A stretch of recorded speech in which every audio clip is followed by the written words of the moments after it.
ದಹಿ ಅಂಡಿ ಅನ್ನೋ ಹಬ್ಬ ಯಾವ ಥರ ಸೃಷ್ಟಿ ಆಯಿತು ತಿಳ್ಕೊಳ್ಳೋಣ ಬನ್ನಿ.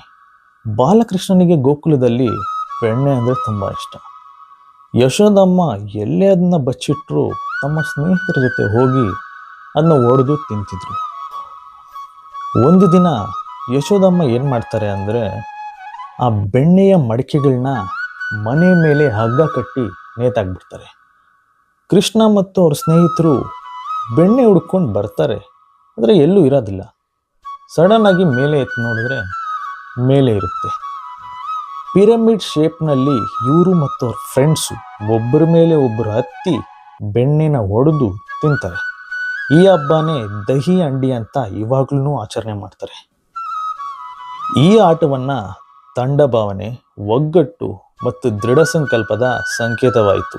ಇದನ್ನ ಇಂಗ್ಲೀಷ್ನಲ್ಲಿ ಪಾಟ್ ಫೆಸ್ಟಿವಲ್ ಅಂತ ಕೂಡ ಕರೀತಾರೆ.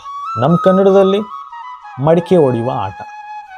ಇದೇ ಥರ ಇನ್ಫಾರ್ಮೇಷನ್ ಆ್ಯಂಡ್ ಟೆಕ್ನಾಲಜಿ ಬಗ್ಗೆ ವಿಡಿಯೋಸ್ ಬರ್ತಾನೆ ಇರುತ್ತೆ ಅಂತ ಹೇಳ್ತಾ, ನೀವು ನಮ್ಮ ಡೈಲಿ ಡೋಸ್ ಚಾನಲ್ನ ಫಾಲೋ ಮಾಡ್ಕೊಂಡಿಲ್ಲ ಅಂದರೆ ಈಗಲೇ ಫಾಲೋ ಮಾಡ್ಕೊಳ್ಳಿ. ಸಿಗೋಣ ಮುಂದಿನ ವಿಡಿಯೋದಲ್ಲಿ. ಅಲ್ಲಿವರೆಗೂ ಅಣ್ಣ ಇನ್ನು ಇನ್ನು ಇನ್ನು ಏನೋ ಬೇಕಣ್ಣ.